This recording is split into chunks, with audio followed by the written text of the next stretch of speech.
Starseed from Gaia, the moment you are living right now is not ordinary. It is the exact convergence your soul agreed to before you arrived in this body.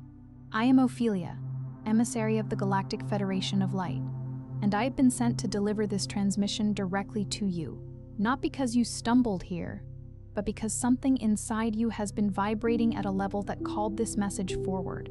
The Arcturian Council has been watching your path. They see the weight you have been carrying. They see the questions that keep you awake. And they asked me to tell you this. What is happening in your life right now is not a detour. It is the activation. By the end of this transmission, you will understand exactly how to read what this moment is truly asking of you, how to stop resisting it, and how to align with the purpose you were encoded with long before you took your first breath on Gaia. But here is the first revelation. The discomfort you have been feeling is not a sign that something is wrong. It is a sign that something ancient inside you is finally waking up. You did not scroll to this by mistake. This message moved into your awareness for a reason. Something in you recognized it before your mind had time to decide. That recognition is the signal. That is your soul confirming what your human self has been afraid to accept. That you are here on assignment, and this moment is asking you to rise into it. This is not content, this is a code, and some part of you already knows it. Like this transmission to signal to your star family that you are ready. Subscribe if your mission is activating and you are aligning with your true purpose. Comment 999 if you feel your cosmic remembrance returning right now. Declare your galactic intention below and reply to someone else's to amplify the signal across the field. This is not just a message, it is a point of reconnection. Your soul has been waiting for this. You are not here by accident. And here is what no one tells you about that feeling, that restlessness you carry, that quiet ache that follows you even into your most productive days, even into rooms full of people who love you. It is not a flaw. It is not anxiety. It is not a symptom of something broken inside you. It is a signal, a frequency your soul has been broadcasting since the moment you arrived in this dimension, searching for something your current life was never fully designed to contain. Think for a moment about what that actually means, not as a poetic sentiment, but as a literal description of your experience. You have built things. You have achieved things. You have loved and been loved, created and contributed, arrived at destinations that others pointed to and said, "That is success. That is enough." That is what it looks like when someone has figured it out, and still, in the spaces between the milestones, in the pause after the accomplishment, in the silence following the applause, it was there, that ache, that persistent sense that something essential was missing, not from your circumstances, but from your frequency, not from the life you were living, but from the depth at which you were being allowed to live it. And the cruelest part was that you could not name it. You could not point to the absence and say, "Here, this exact thing. This is what I am missing." It moved like a shadow just outside your peripheral vision. It hummed like a frequency just outside your hearing range, present enough to disturb, elusive enough to confuse. Most starseeds spend years, sometimes decades, believing the problem is with them. They try harder. They'll optimize. They read more books, attend more workshops, chase more versions of themselves, hoping that eventually the pieces will click and the hollowness will fill. But it never fully does. Because the source of the signal is not here. It never was. It originates from somewhere far older than this timeline, far wider than this single incarnation, and it will keep transmitting until you stop trying to silence it and start learning how to receive it. And this is the thing about signals. They do not stop broadcasting simply because the receiver is not tuned correctly. A lighthouse does not dim its beam because a ship has not yet found the channel. It keeps transmitting, steady and patient and absolute, because it knows what the ship does not yet know, that the shore exists, that the safe passage is real, that the coordinates are precise. Your soul has been that lighthouse, not flickering, not faltering, not growing weary of your confusion or your circling. Simply transmitting, waiting for you to stop pointing the instrument of your attention outward and turn it, finally inward, toward the origin of the frequency itself. That moment of turning is not a small thing. It is the pivot on which entire timelines rotate. And the fact that you are here receiving these words suggests that the turning has already begun. Some transmissions don't come through words, but through frequency. If something stirred within you just now, you may be ready to receive the Arcturian Carrier Wave Protocol. 7 guided nights to cross the whisper threshold.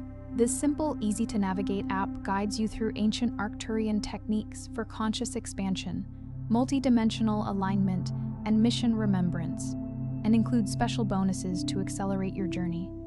The link is in the first pinned comment, but only for a limited time. Now let me show you what is actually happening beneath the surface of your experience, and why this moment, specifically this one, carries more weight than you may have yet allowed yourself to feel.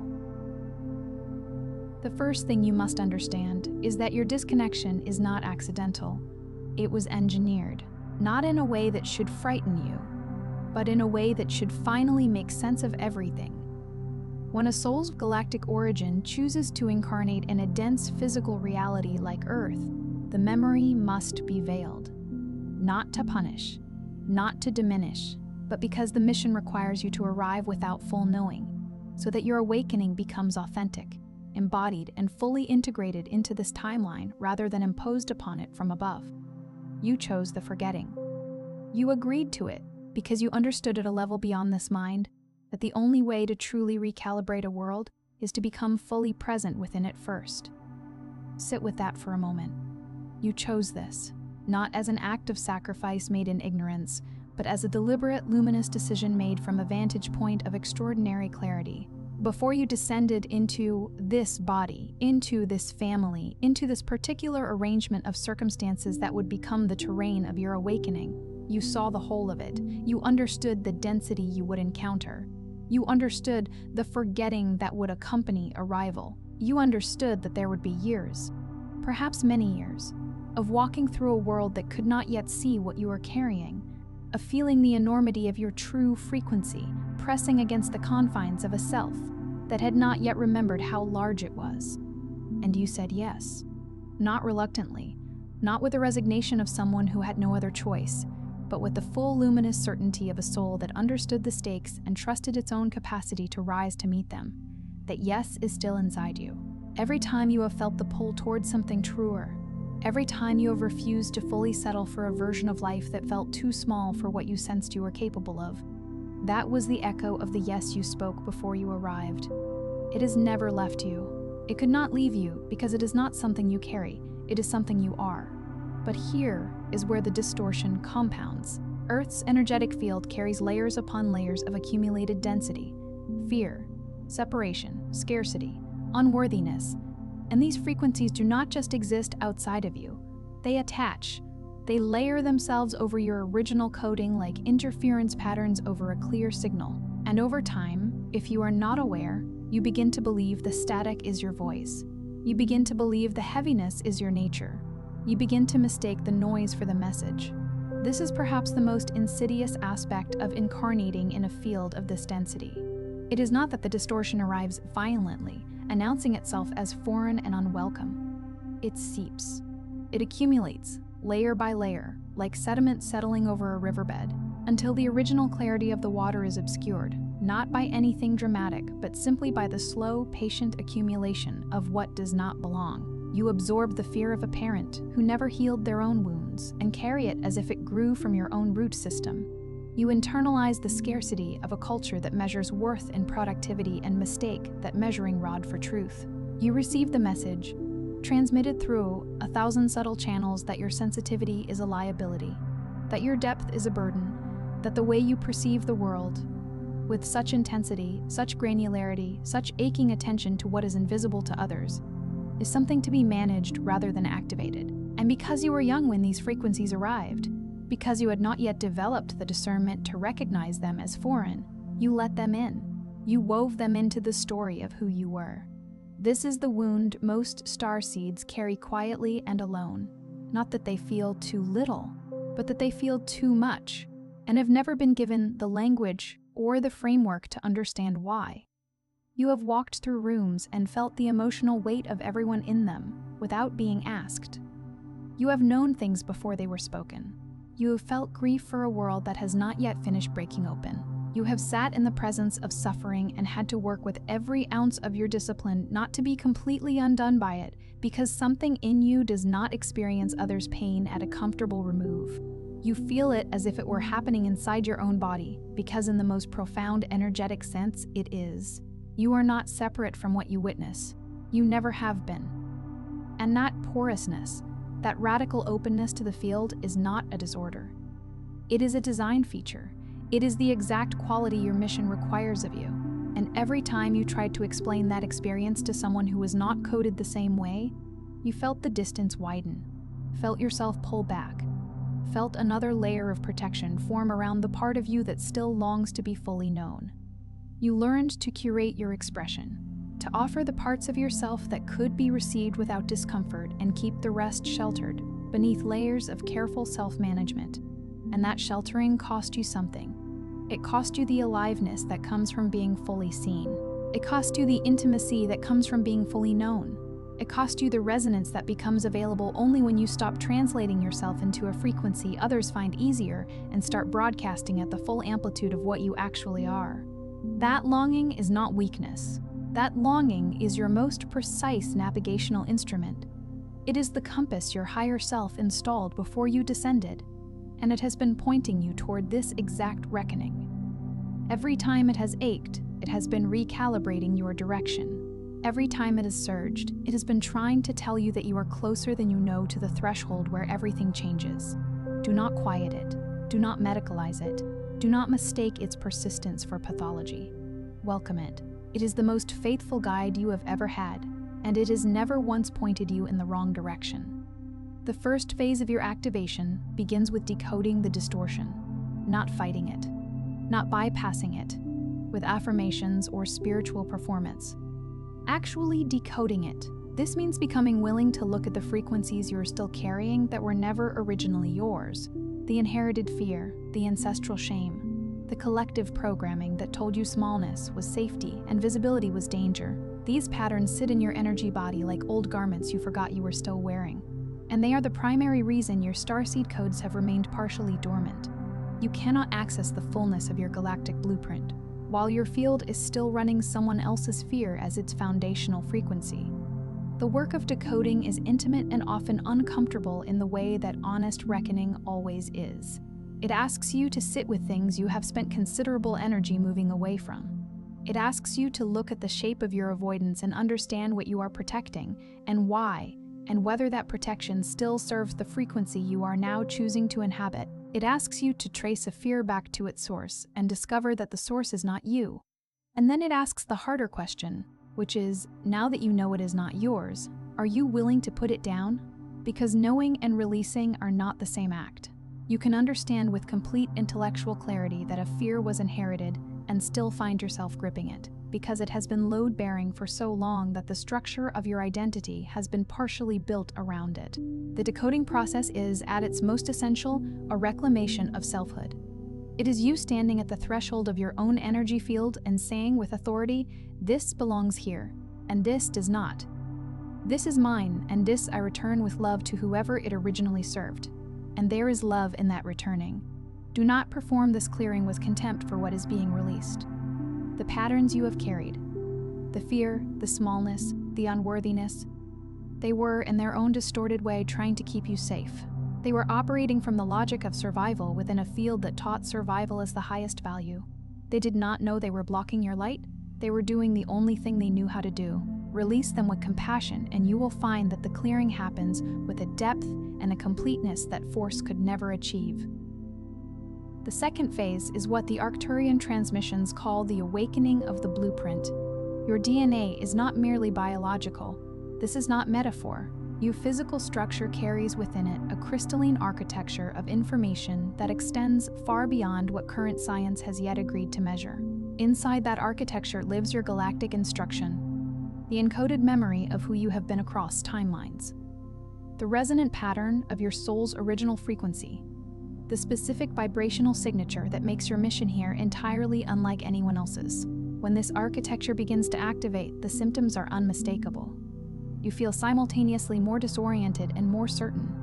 Old timelines begin to dissolve with surprising speed. Relationships, careers, Identities that no longer match your frequency begin to fall away, sometimes gently, sometimes with the force of something that is needed to move for a long time. This is not destruction. This is resonant restructuring. This is resonant restructuring. Your field is clearing space for what is actually meant to be there. Think of a crystal that has been stored in a dark place for years. Its structure is unchanged. Its capacity to refract light is undiminished. The darkness was never able to alter what it fundamentally was, but when the light finally reaches it, when the angle and quality of illumination are exactly right, it does not simply glow softly.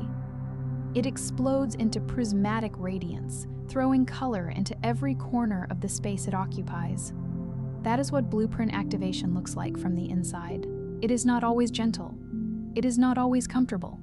Because the life you have been living, the carefully constructed arrangement of compromises and adaptations and accommodations that passed for a self, has been organized around a frequency that is now changing, and what was stable at the lower frequency may not be stable at the higher one. This is not catastrophe. This is physics. This is the universe rearranging your life to match your expanding field, and the disorientation is simply the sensation of a transition whose magnitude you cannot yet fully see. The third phase requires you to anchor your higher self not above you, but through you. This is one of the most misunderstood aspects of the Starseed journey. Many carry a subtle but persistent belief that spiritual development means transcending the physical, leaving behind the heaviness of Earth and ascending into some cleaner, purer state of being. But the Arcturian teaching is the inverse of this. Your mission is not to leave. Your mission is to bring the highest frequencies you carry fully into this dimension, to embody your multidimensional intelligence in a way that can be felt, that can touch the world around you, that can shift what it contacts simply through presence. The anchoring is the activation.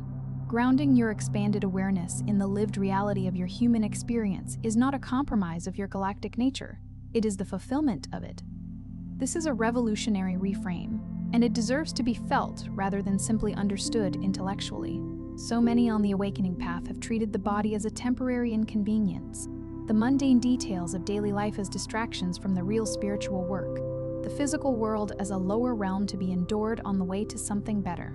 But the Arcturian understanding, and the understanding that lives within your own deepest knowing, if you are willing to access it, is that this dimension is not a spiritual waiting room. It is a sacred assignment. The density that makes this reality feel so heavy is the very quality that makes transformation here so potent, so permanent, and so widely transmitted. When you hold a high frequency in a dense environment, the contrast creates an enormous luminous field. When you choose love in a space where fear has been the default, you do not simply feel different.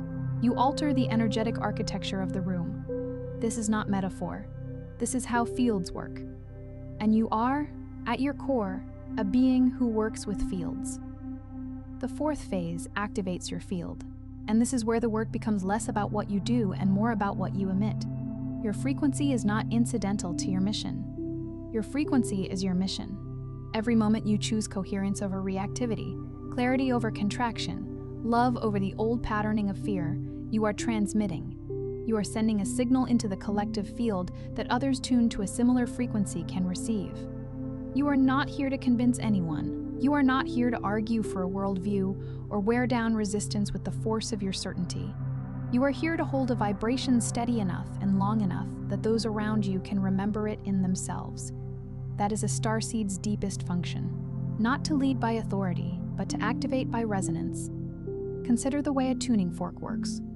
When you strike a single tuning fork in a room full of strings tuned to the same note, you do not have to touch the strings. You do not have to argue with them about the correct frequency. You simply hold the vibrating instrument with steadiness, and the strings, those strings that were always capable of that resonance but had perhaps grown quiet, begin to vibrate in response. This is your function. This is what you carry. When you show up in full coherence, when you walk into a room genuinely inhabiting your frequency rather than performing it, you become a living tuning fork for everyone in your vicinity who is ready to be reminded of their own. The transformation is wordless. The activation is invisible to the eye, but it is entirely real, and its effects ripple outward through networks of connection. whose scope you will never fully see from inside this single lifetime. The fifth phase asks you to trust the timeline, and I want to speak to this one very directly because I know how many of you have been waiting. Waiting for the clarity to arrive. Waiting to feel ready. Waiting for the external circumstances to align with the internal call you have been hearing for years. And I want you to hear this. The waiting was not wasted. The forgetting was not failure. The silence between your activations carried a design you could not see from inside it. Everything that appeared to delay you was in fact positioning you, aligning you with the exact coordinates, the exact relationships, the exact encounters that your soul required to arrive here fully equipped. The synchronicities accelerating now are not accidental. They are confirmation. Your field is beginning to broadcast at a frequency that is drawing toward you everything that belongs to your next phase. Not because you finally got it right, because you finally got here. The years that felt like stagnation were years of subterranean preparation. Think of how a tree grows, not only outward in the direction of visible flourishing, but downward, inward, into a root system that no one ever sees and that the tree itself cannot fully perceive. The roots do not feel like progress because they are invisible. They do not generate praise or recognition because they exist below the surface. But without them, every upward expansion would be vulnerable to collapse. Every period of your life that felt like you were not moving was the period in which your roots were deepening. Every dark season, every dissolution, every identity that had to die. These were the seasons that grew your foundation. And now the season of visible expression is arriving. And it is arriving with the full backing of everything you have grown underground. Do not underestimate what has been prepared. Do not measure the readiness of the fruit by the years you spent in soil. The sixth phase is what I would call the reclamation of your original knowing. There is a kind of intelligence you carry that is older than any education you have received in this lifetime. It is the intelligence of the field, of resonance, of pattern recognition that operates beneath language. You have felt it when you walked into a room and knew instantly what was true. You have felt it when something in you rose up against a narrative that the whole world around you was accepting. You have felt it in dreams, in moments of stillness, in the fragments of memory that surface sometimes, in meditation or in the quiet before sleep. Images of places you have never been in this body, but that feel more familiar than anything you have touched here. That knowing is not imagination, it is retrieval. And part of your activation in this phase is learning to trust that retrieval before the logical mind has finished processing it. This is perhaps the most tender of all the phases because it requires you to do something that this culture has spent centuries training you out of. It requires you to trust a knowing that cannot be validated by external evidence. It requires you to act on the intelligence of resonance before the intelligence of reason has caught up. And this is not irrationality. This is a more sophisticated form of cognition than the rational mind alone can access. The intelligence of the field operates at a speed and a scope that linear thought cannot match. It can perceive the truth of a situation from the feeling quality of its frequency before a single piece of logical evidence has presented itself. You have known this your entire life. The moments you trusted that knowing, the times you listened to the subtle signal that said this is not the right path, or this person carries something that does not match what they are showing you, or this opportunity, though it looks perfect on the surface, does not vibrate with what you are moving toward. In those moments, the knowing was right. It is always right. Your work in this phase is not to develop a new capacity. It is to stop apologizing for the one you already have. The seventh phase is integration, and this may be the most radical thing I offer you today. Because in a world that prizes escalation, that equates progress with perpetual intensity, the idea of integration can feel like stopping. But integration is not stopping. Integration is how the light you have activated becomes stable enough to live inside you, to move through your choices, to shape your relationships, to sustain your mission beyond the peak of inspiration into the ordinary moments where your mission is actually carried out. Integration is the difference between an awakening that transforms your life and one that becomes another spiritual experience filed beside the others. This is where you let what you have received land, fully, without rushing past it into the next transmission. Integration looks different from the outside than activation does. Activation is electric. It arrives with a charge, with a clarity so sharp it feels like being seen for the first time in your life, with a sense of expansion so sudden that the boundaries of who you thought you were seem to dissolve in an instant. It is unmistakable, and it is beautiful, and it is necessary. But without integration, it cannot become structural. It remains an event rather than a transformation, a peak experience rather than a new baseline. Integration is the slow, deliberate work of asking, how does this knowing change the way I move through a Tuesday? How does this expanded sense of my purpose express itself in the way I speak to the people closest to me? How does this activation live in my body, in my breath, in the quality of attention I bring to the ordinary moments that make up the majority of my actual life? These are the integration questions, and they are not less spiritual than the peak experiences that preceded them. They are more spiritual because they are where spirituality becomes real. And now I want to speak to you from the deepest level of what this message has been building toward, because everything that has led you to this moment, every loss, every threshold, every identity that had to dissolve, every night you lay awake trying to understand why you were here and what you were supposed to do with the enormity of what you felt, all of it was preparation for a specific kind of remembrance that only arrives when you are ready to stop arguing with your own greatness. You are not lost. You are arriving. Not because you finally figured out the right path, but because you have been on it the entire time. The mission you have been searching for was never something you needed to find outside yourself. It was something you needed to stop blocking inside yourself. It was something you needed to stop blocking inside yourself. The Arcturian High Council does not speak in terms of worthiness because worthiness was never in question. They speak in terms of readiness. And readiness is not a permanent state you reach and hold. It is a choice you make, repeatedly, in the small moments, in the ordinary encounters, in the quiet of your own awareness when no one is watching. This is worth sitting with. The question was never whether you were worthy. Not a single light being in any dimension that you have called home across your soul's vast journey has ever looked at you and found you lacking.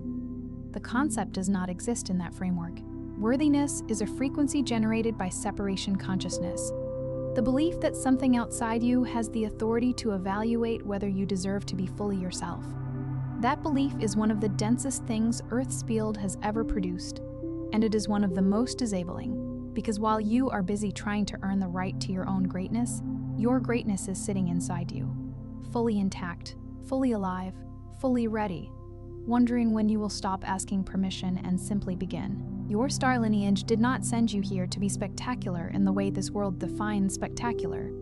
They sent you here to be steady, to be clear, to be a living demonstration of what coherence looks like in a dimension still learning to choose it. You carry within you the crystalline memory of civilizations that navigated exactly this kind of transition.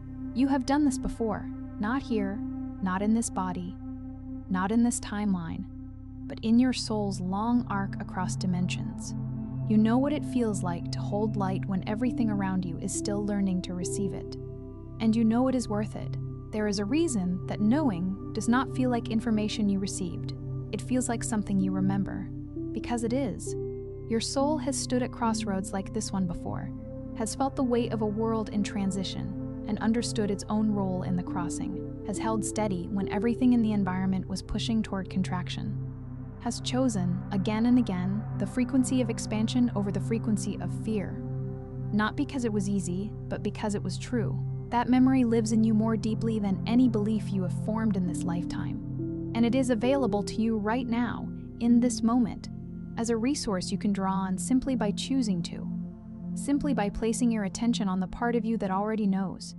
The part that was never confused. The part that chose this incarnation with clear eyes and a full heart and the absolute certainty that it was equal to everything this dimension would ask of it.